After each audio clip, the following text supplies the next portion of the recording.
சீரியல்களின் full எபிசோடுகளை Sun டிவியில் ஒளிபரப்பான உடனே எக்ஸ்க்ளூசிவாக சன் நெக்ஸ்டில் மட்டும் ஃப்ரீயா பாருங்கள்.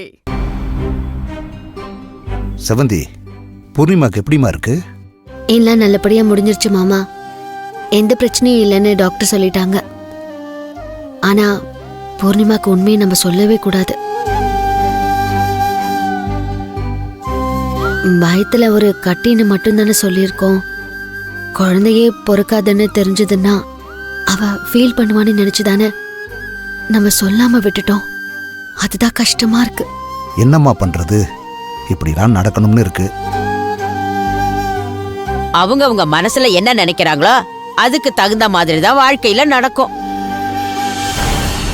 அரளி விதைய நட்டு வச்சுட்டு மாமரத்தை வாவான்னு கூப்பிட்டா எங்க இருந்து வரும்? அம்மா, நீ கொஞ்சம் சும்மா இருக்கியாமா? ஏற்கனவே அந்த புள்ள உடம்பு சரியில்லாம இருக்கு, நீ வேற சாபம் விட்டுட்டு இருக்க. ஆமா பாட்டி, நாமளே அவளுக்கு சப்போர்ட் பண்ணாம இருந்தா எப்படி? நான் கூட அதனாலதான் கோவிலுக்கு போயிட்டு எல்லாமே நல்லபடியா நடந்து முடிஞ்சதுக்கு சாமிக்கு நன்றி சொல்லிட்டு வந்திருக்கேன். இவன் எங்க வர்றான்? ஏண்டா ரகு, என்னடா நீயும் வந்துட்ட? அப்ப பூர்ணியோட யாரும் இல்லையா ஹாஸ்பிட்டல்ல? இருக்காங்கப்பா, அவளோட அம்மா அங்கதான் இருக்காங்க. ஏண்டா நீ கொஞ்சம் கூட இருந்துட்டு வரலாம் இல்ல? அப்படி என்ன அவசரம்? எல்லாரும் இங்க வந்துட்டோம். ஏண்டா நம்ம வீட்டு ஆளுங்க யாருமே இல்லைன்னா சம்மந்தி அம்மா என்ன நினைப்பாங்க? ஒரு ஆபத்துன்னு வந்தா எல்லாரும் கைவிட்டுட்டு போயிட்டாங்கன்னு நினைக்க மாட்டாங்க? என்னடா, போய் கூட இருறா. இல்லப்பா, எதுக்குப்பா? அதான் ஆப்ரேஷன் நல்லபடியா முடிஞ்சுன்னு சொல்லிட்டாங்கல்ல, நாளைக்கு கூட டிஸ்சார்ஜ் பண்ணிக்கலாம்னு சொல்லிட்டாங்க. ஓ, டிஸ்சார்ஜ் பண்ணிக்கலாம்னு சொல்லிட்டாங்களா? அப்புறம் என்ன, நீ இருந்து இங்க கூட்டிட்டு வந்திருக்க வேண்டியதானே அந்த பிள்ளைய? அதெல்லாம் ஒன்றும் வேண்டாம்ப்பா. நான் அவங்க அம்மா கிட்ட பேசிட்டேன். டிஸ்சார்ஜ் பண்ணி நேராக அவங்க வீட்டுக்கு கூட்டிட்டு போக சொல்லிட்டேன். ஏண்டா, இங்க இத்தனை பேர் இருக்கோம், நாங்க அவளை பாத்துக்க மாட்டோமா? அவளை எதுக்கு அவங்க வீட்டுக்கு அனுப்பி வைக்கிற? இல்ல, என்ன இருந்தாலும் அது அவங்க அம்மா வீடு தானே. அங்க அவ ஃப்ரீயா இருப்பாள்ல, கொஞ்ச நாள் ரெஸ்ட் எடுத்துட்டு வரட்டுமே. அது கூட சரிதான் அத்தை.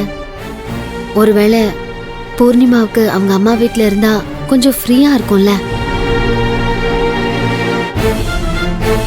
இங்க என்ன பார்த்தா எரிஞ்செறிஞ்சு விழுவா. அட்லீஸ்ட் அது மிச்சம் தானே. சரி, அவளை அம்மா வீட்டுக்கு அனுப்புறதுன்னு முடிவாயிடுச்சு. அங்கேயே இருக்க சொல்லு. எதுக்கு இங்க திரும்பி வந்துகிட்டு? அதான் குழந்தை பெத்துக்க முடியாதுன்னு ஆயிருச்சுல்ல. அதுக்கப்புறம் இந்த வீட்டுக்கு வந்து குடும்பம் நடத்தி என்ன பிரயோஜனம்? பாட்டி, என்ன பேசுறீங்க? பின்ன என்னடி, குழந்தை இல்லைன்னா ஆயிடுச்சு. குடும்பத்துக்கு வாரிசு வேணும்ல, வேற ஒரு பொண்ணை பார்த்து கல்யாணம் பண்ணி வைக்கணும். பாட்டி, அவளை எதுக்கு மறுபடியும் திரும்ப கூட்டிகிட்டு வந்துகிட்டு? கடவுளா பார்த்துதான் அவளை ஆஸ்பத்திரியில படுக்க வச்சிருக்காரு. பாட்டி, பூர்ணிமா நம்ம வீட்டு பொண்ணு. நீங்க இப்படி பேசுனீங்கன்னா ரகோட மனசு கஷ்டப்படாது? ரகுவும் பூர்ணிமாவும் லவ் பண்ணி கல்யாணம் பண்ணிருக்காங்க. நீங்க பாட்டுக்கு பூர்ணிமாவை டப்புனு தூக்கி எறிஞ்சிட்டீங்க.